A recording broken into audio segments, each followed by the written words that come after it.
സുജിത്തും വർഗീസും അല്ലേ ഉൾപ്പെടെയുള്ളവർ കേസുമായി മുന്നോട്ട് പോയി ഈ പോരാട്ടം നടത്തിയില്ലായിരുന്നെങ്കിൽ ഇത് ജനങ്ങൾ അറിയുമായിരുന്നോ? അപ്പോൾ ഈ സുജിത്തിന് സംഭവിക്കുന്നത് പോലെയുള്ള ധാരാളം സംഭവങ്ങൾ കേരളത്തിലെ പോലീസ് സ്റ്റേഷനുകളിൽ നിന്നുണ്ടാവുകയാണ്. വാസ്തവത്തിൽ സുപ്രീം കോടതിയുടെ നിർദ്ദേശങ്ങളുണ്ട് പോലീസ് സ്റ്റേഷനിൽ എന്താകണം. ഇപ്പം തന്നെ സുപ്രീം കോടതിയുടെ കേസ് നടന്നുകൊണ്ടിരിക്കുകയാണ്. എൻ്റെ അഭിപ്രായത്തിൽ നിങ്ങൾ സുപ്രീം കോടതിയുടെ കേസിൽ കക്ഷി ചേരണം. പൂർണ്ണ സഹായം എൻ്റെ പാർട്ടിയുടെ സഹായം ഉണ്ടാകും. ഇതോടുകൂടി നീ കേരളത്തിൽ പോലീസ് സ്റ്റേഷനുകളിൽ പാവപ്പെട്ട ഒരു മനുഷ്യനെയും ഇഞ്ചിഞ്ചായി ചതയ്ക്കുന്ന അവസരം ഉണ്ടാകരുത്. ഇതോടുകൂടി ഇത് അവസാനിപ്പിക്കണം. ഞാൻ ഈ വകുപ്പ് കൈകാര്യം ചെയ്തുകൊണ്ടിരുന്ന ഒരാളാണ്. പോലീസ് സ്റ്റേഷനുകളിൽ ഒരിക്കൽ പോലും പാവങ്ങളെ ഇതുപോലെ മർദ്ദിച്ച് അവശരാക്കരുതെന്നുള്ള നിർദ്ദേശങ്ങൾ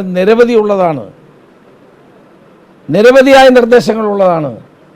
പോലീസിന് വ്യക്തമായ നിർദ്ദേശങ്ങൾ കൊടുത്തിട്ടും ഇത് പരിപാലിക്കാതിരിക്കുന്നതിൻ്റെ കാരണം ആര് എന്ത് ചെയ്താലും ചോദിക്കാനും പറയാനും ആളില്ല എന്നൊരു സ്ഥിതിയാണ്.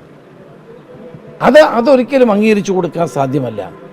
കേരള പോലീസ് ഈ നിലയിലാക്കിയതിൻ്റെ പൂർണ്ണ ഉത്തരവാദി ഇന്നത്തെ മുഖ്യമന്ത്രി പിണറായി വിജയനാണ്.